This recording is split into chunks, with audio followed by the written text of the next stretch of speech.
Alrighty, so another day of CONCACAF Champions Cup involving MLS team is in the books. In fact, throughout this batch of CONCACAF Champions Cup game involving MLS team, pretty much every single game is going to be involved in terms of this week and also next week as well. So yeah, definitely I'm going to be very busy when it comes to watching some CONCACAF Champions Cup action. But in many ways, I kind of enjoyed it because this is almost like an appetizer in terms of what we'll see this weekend when MLS is finally back. And once again, I'm back to basically try my best in terms of keeping an eye on as much games as possible. But with that being said, let us jump straight into these actions. So far for both of these teams that were involving in the CONCACAF Champions Cup out of MLS, it was a great night for them. And in one case, it was a pretty close to historic night for an MLS team that absolutely steamrolled their CONCACAF Champions Cup opponent on the road. Something that, even if it's a weaker opponent,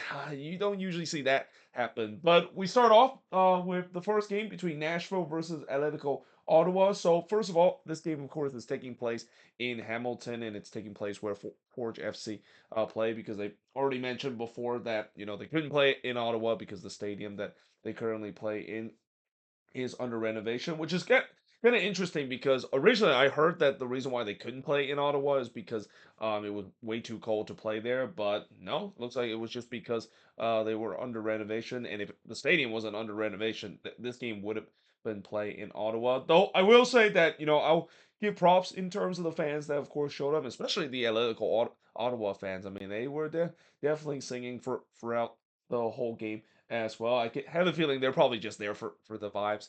That is, even though it was still relatively cold night in Hamilton. I think the temperature was in the 30s, but didn't really trouble Nashville too much in this game. Albeit Nashville coming into this game, it feels like they were treating this one like a U.S. Open Cup against a USL championship side because they didn't really put their starter in until deep in the second half of this game. Now, in the first half, the first shot of the game did see a Hordry miss wide from close range. The commentator, he had some very weird pronunciation throughout the game of these Nashville players. He keep pronouncing Brian Schalke name as Schweik is like that, and I don't think I've ever heard that is the pronunciation of the netminder for Nashville SC. I mean, I'm pretty sure it's Schwalke, especially from what I heard her last year when Nashville were playing the U.S.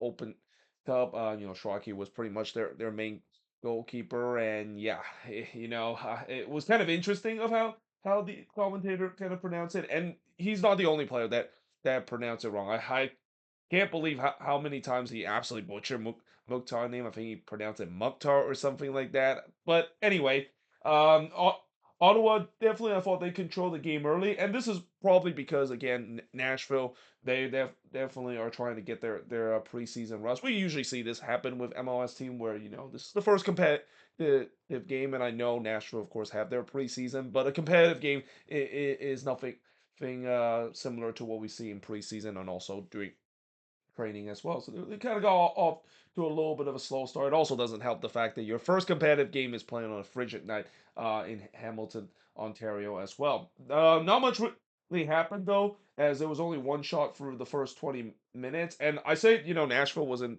preseason mode. So was Atletico Ottawa. In fact, Atletico Ottawa, they're not going to be playing another game until April, and that's kind of the case with the CPL as well. That they're not going to be starting until till April. So yeah, you can clearly see both of these teams. They were nowhere near in terms of competitiveness, and as a result, it was a pretty boring first 20 minutes of this game where not much really happened. But eventually, Nashville started to kind of find their groove a bit. The first shot for Nashville did see Magical puts it wide on the curler before the first shot on target of the game. See Muriel hits one right to Innocent in the 33rd minute. Nashville definitely took control of this game, started to look like their old self. But the question is, can they break this analytical Ottawa bunker? It feels like Ottawa was started to really go on a bunker shape, trying to make life as hard as possible against this Nashville team. Bauer would then puts it wide from the corner. The shots were still only 3-1 for Nashville to this point, but there was no doubt that they were getting more shots at least in the last 10 minutes. And then the game decided to go to college basketball again. I'm not going to once again do my usual rant like I did in my last preview or the last review of the San Diego versus Pumas game where I already mentioned how much I hate Fox in terms of the coverage of the CONCACAF Champions Cup and also in the past covering MLS because that just feels very on brand on Fox of doing that. And that, yeah, once again, I couldn't watch the remaining of the first half because they feel like college basketball was more important than the CONCACAF Champions Cup. Anyway, heading into halftime with the score scoreless in the second half, Quasim would put it wide on the outstretched leg. Nashville kind of picked up where they left off. They were pressing for the opener.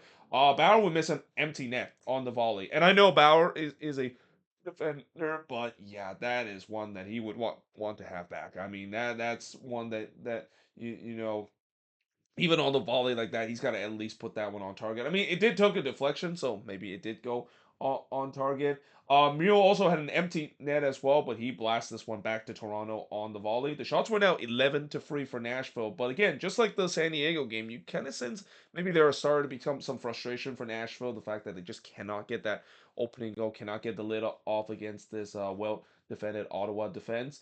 Garcia would then puts it wide from close in the 59th minute, and I thought that was a warning shot for Nashville because as much as they kind of dominate the last 30 minutes, Ottawa was started to come back into this a little bit. They were looking to steal one from a rare opportunity, and this is I think when BJ Cowan realized that yeah, it's time to bring in the cavalry. It's time to bring in the starter to kind of put this game away. So Espinoza, Nahar, and Yazbek was summoned into this game. Later on, we saw Mukta and Surik would be summoned late in this one, and it worked because in the 66th minute, William Pasillas would score his first goal for Nashville. He scored from Cochran to give Nashville a 1-0 lead. So yeah, even though it wasn't coming from the substitute, you can clearly see that this Nashville team was being much more dangerous on the attack, especially Christian Espinoza as well. I mean, again, as I said before, I'm still going to be rooting for Christian Espinoza throughout the season as a former Quakes player. In fact, I wish him the best, and I really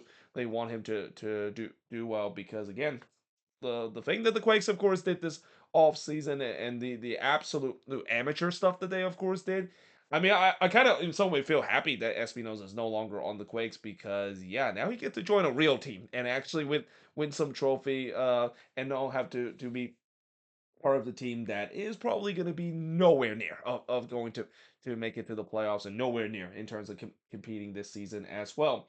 But we did go for a period where not much was happening. Nashville looked like they were trying to cruise to a big away win. There was a shout for a penalty for Nashville not given in the 82nd minute before Innocent denied Surridge from close. Mayer would then puts it high from the corner in the 87th minute. Nashville started ramped up the pressure again, trying to get this second goal. Espinoza was in on goal there. He was trying to chip that one over Innocent as well, but puts it just wide there. I mean, if that one went in, I would have celebrated. I mean, I don't care if I don't root for Nashville. You know, I always like to see my former players do well, and especially you know, I'm so happy the fact that Espinoza again then is finally able to go on a competitive team, and you can see his confidence is definitely there. And even though he didn't score in this moment, he would definitely play a big part in terms of the second goal as well. But in the 89th minute, Tabla would had a shot that was actually clear off the line by Bowers. So again, you know, for Nashville, they got to be careful. This is still only 1-0, and I know they got the crucial away goal. But last thing you want is to give Ottawa a goal back and give them a historic resort in their debut in the CONCACAF Champions Cup.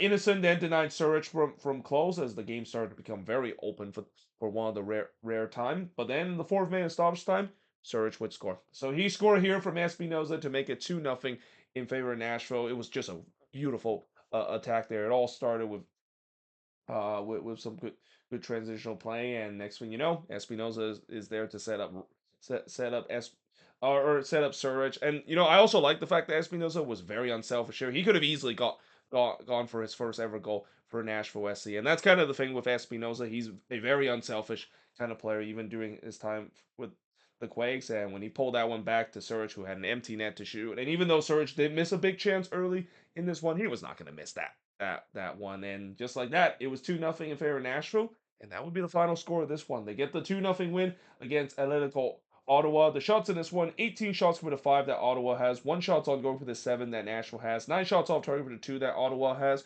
1 shot was blocked for the 2 that Nashville has, and possession-wise, 56% possession compared to the 44% possession that Nashville has. And as much as I know the Sickos really were rooting hard for Ottawa to get the win, because imagine we see an Ottawa versus Inter Miami kind of matchup. That would have been incredible to see, especially for those people up in the Canadian national no capital. But yeah, it just feels like it's probably not gonna happen. And it will also be interesting how the second leg approach is gonna be for BJ Callahan. I wouldn't be surprised he might go with the same approach where maybe he'll start his reserve in the beginning, kind of treat this like a U.S. Open Cup game, and as the game goes along, maybe bring some of the starter in to maybe finishing up. But the good news is, at least now they got a good 2-0 advantage heading back to Geodis Park for that second leg, which most likely that means that they're probably going to move on against Inter Miami. I mean, I know that I want to at least give some respect to the Canadian Premier League champion Atletico Ottawa, but you can clearly see in this game there's a huge gulf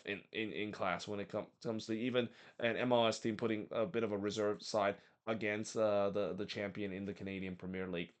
Now, moving on to another game that, yeah, probably will pretty much be meaningless in the second leg. In fact, I think this game is going to be even more meaningless in the second leg than this one, because at least this one, maybe Atletico Ottawa can get one back and maybe cause some uncertainty for Nashville.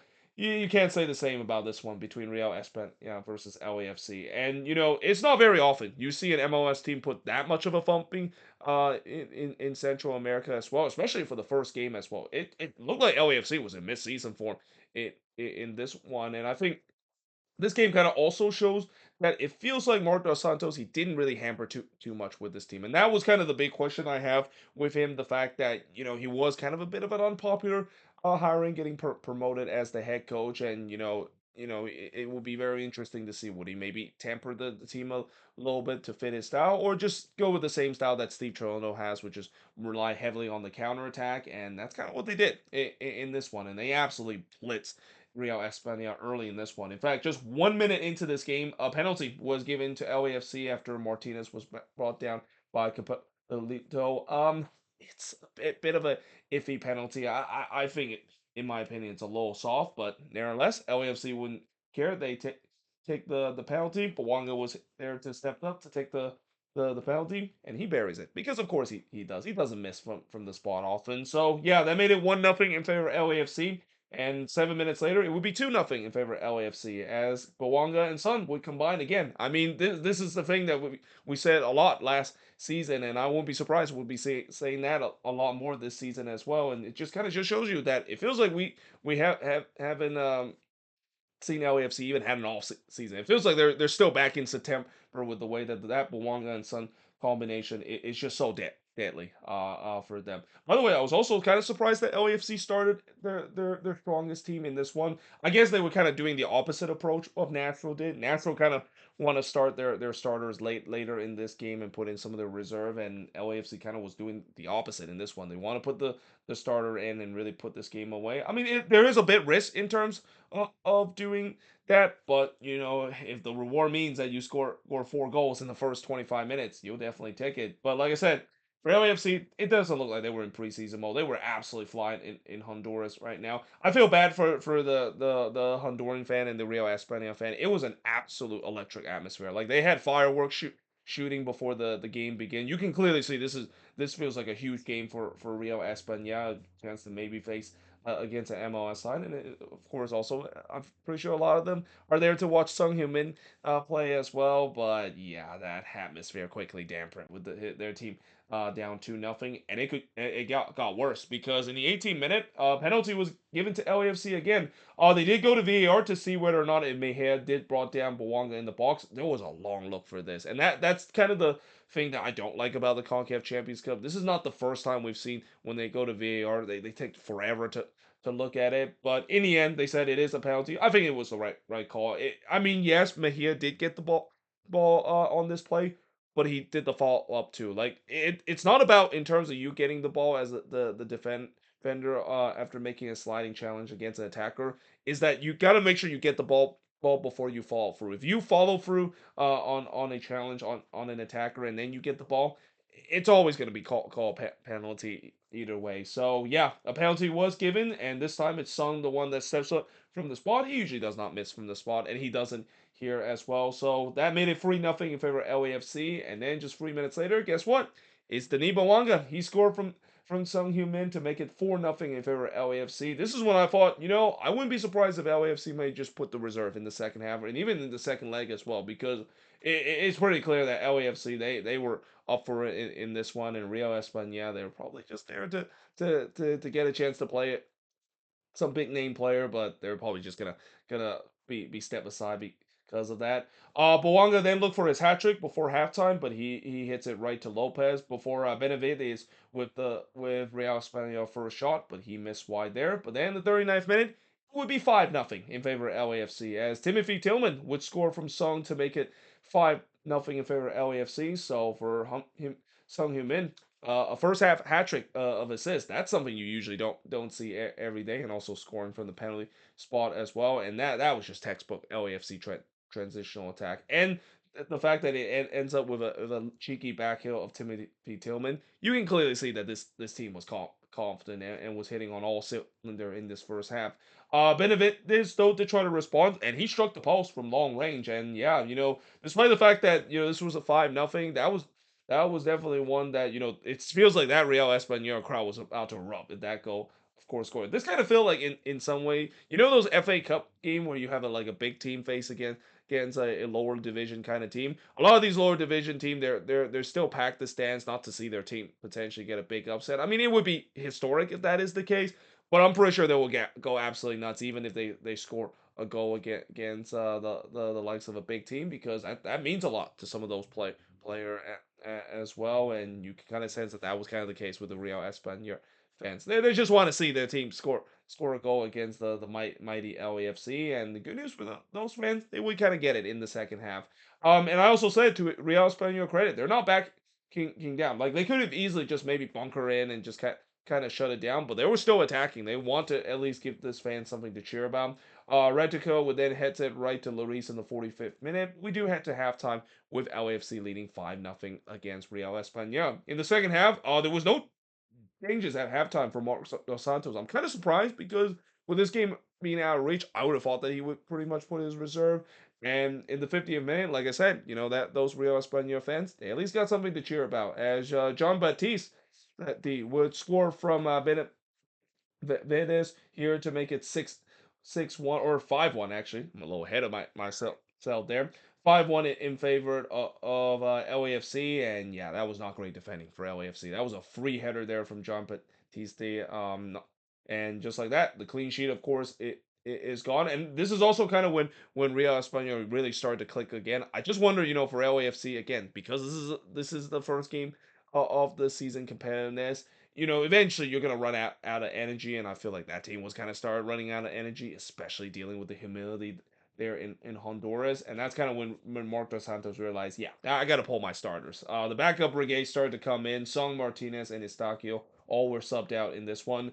Boanga though did continue in this one, and I guess maybe Marc Dos Santos keep him in because he wanted to get his hat trick. He tried to do so in the 64th minute, but the flag went up after Lopez denied him. But then in the 71st minute, he does get the hat trick. So he scored here for Ordaz to make it 6-1 in favor of LAFC. Sayago tried to look to respond, but he hits it right to Lloris. And then it looked like it was Brazil versus Germany scoreline when Ordaz puts it into the back net. Problem was the flag did not agree with that scoreline. So the goal, of course, was disallowed for offside. There was actually 1 minute of stoppage time in the second half as well, which I feel like that's a little bit through, considering that I thought they were just gonna blow for the full time whistle when this game is already way out of hand to begin. But yeah, in the end, I mean, this game was over in 25 minutes. 6-1 is the final score in favor of LAFC. The shots in this one, 14 shots committed, 11 that Real España has. 8 shots on goal for the 4 that Real España has. 5 shots off target for the 2 that LAFC had. 5 shots was blocked for the 2 that Real España has. And possession-wise, 52% possession compared to the 48% possession that Real España has in this game. And I know it's just Real España, but this performance by LAFC, I mean, this got to scare a lot of the team in MLS right now, because if this team can be hit on all cylinder already in the beginning of the season, and I already mentioned before, I am so excited to see the Song and Bawanga partnership for the whole season. It was pretty much unstoppable last season, and I feel like it's going to be the same case this year as well. I mean, if this is how LAFC can look like on most night, I would even say that they might even be challenging for the supporter shield this season, and maybe even challenging for the CONCACAF Champions Cup as well. And they could definitely do so. I mean, when you look at the role that they have to there, I mean, they will face some tough opponents along the way, but they do have a much easier path compared to other MLS teams that is trying to get there. This is definitely a team that has that bravado of trying to win this competition. I mean, after failing to do so twice in the final, I'm pretty sure they're hoping third time is the charm, and at least hopefully they don't run into Miami like they did last year as well.